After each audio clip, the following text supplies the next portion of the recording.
Good morning and welcome to another Money Mike Minute. So today's going to be a little bit different. Today I'm joined with Robin Westbrook. So we're going to talk today about some of the new categories that the Air Force Aid has just released. I say just released, they actually started 1 June, but we got information on it this week. And in fact, Robin and I reached out to Air Force Aid just so we could get a little bit more clarity. And you can see the different categories there on your screen. So this would be additional expenses for adoptions.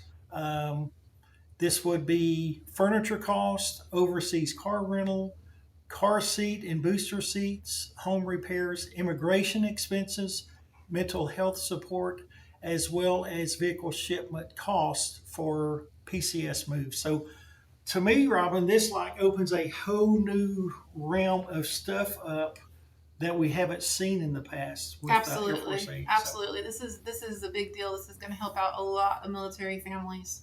Definitely. Yeah. So I'm a retiree, and Robin is a retiree military spouse. So these expenses that's potentially going to be covered by Air Force Aid, the one that kind of jumps out to me, and we're going to touch a little bit on all these, but the car rental, the overseas car rental is huge because normally it takes a month or so, or even longer potentially, if you're in the middle of the PCS move, for that vehicle to arrive overseas. But Air Force Aid is willing to assist with overseas car rentals. Yeah, so that is a big deal. I wish that would have been around back when we were overseas. No kidding. Yes. Same here. So I do want to mention, so all of these are going to be through the traditional way to apply. So you'll just need to go to the AFAS, Air Force Aid Society, AFAS.org website and apply for these to get each of these awesome new things that we're talking about. Yeah. And another one that I thought was really neat is vehicle shipment costs for PCS moves. Now, this is for overseas PCSs, and this is the second vehicle. So if you're married, and you only get one, the government's going to pay for that one. Then you get over there and your spouse is trying to work. Mm-hmm. Air Force Aid is willing to step in and assist with getting that second vehicle over there. Yeah, I thought that was fantastic that the Air Force Aid representative directly, brought up that they want spouses to be able to more be accessible to work. Yeah. And they're opening the doors to be able to do that by helping ship over those second cars. That's huge. Yeah. And a lot of times that does hinder families from them getting jobs over there. Oh, absolutely. The inability to have transportation. It personally did for me when I was over there. Yeah, so absolutely. That's going to open a lot of doors, hopefully, for spouses. Another one that I think is just huge is going to be the car seat booster seat. So, Air Force Aid Society, through their great community enhancement program, currently gives expecting Air Force families, Space Force families, $150 grant as a congratulations. They're now offering one per family to where you can apply for a car seat without a budget needed. So that means Air Force Aid Society is providing you the $150 grant as a congrats on your new one and assisting you in getting that first car seat. That's just very generous. That is huge. And then another one, the furniture cost. So this would be if an airman lives in a dorms and they're like, hey, you got to get out, we're remodeling, whatever the case is.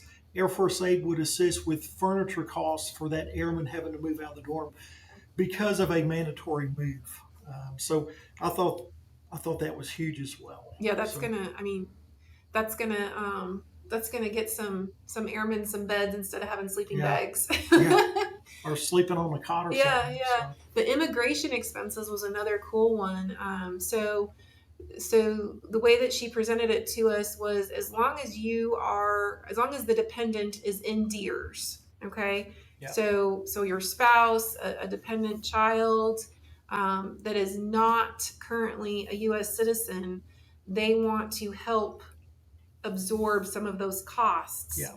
Because that can be really costly. So, if you have a foreign-born spouse that's looking to start that process, get their work permit, things like that, now you can reach out to Air Force Aid Society as a financial, resource for helping with that. Yeah, and the same with adoption as well, same Mm-hmm. type process. So, Yes. so these are huge. In fact, these are some of the biggest changes I think that I've ever seen. And I've been doing Air Force A type stuff for about 19 years now. I started Wow. doing this back in 2006 when I first came over here to work while I was still active duty. These are just huge, and these are specific areas that I think are going to have such a huge impact Mm-hmm. on our service members and their families. So, all right. So this one may have been a little bit longer, but we did want to just kind of get these shared with y'all. A little bit different than our typical Money Mike minute that we do, but we just wanted to get this information out to you. Hope you have a great day. I do have red on, even though you can't see it, Me but I too, am me wearing the too. red. We always wear red on Fridays. So. And I do want to mention, Mike, 'cause I know you normally talk about this each week. Each of these, except the car seat category, do require budgets when you apply. Well, what better place to come help you out get a budget? Military and Family Readiness Center. Come meet with one of us, certified financial counselors, and we would be more than happy to put a budget together, just in general to help you, but also to help you in your application for any of these new support applications that are available. All right. Appreciate it. Hope you have a great week, great weekend, and we will see you on the next episode. Bye-bye.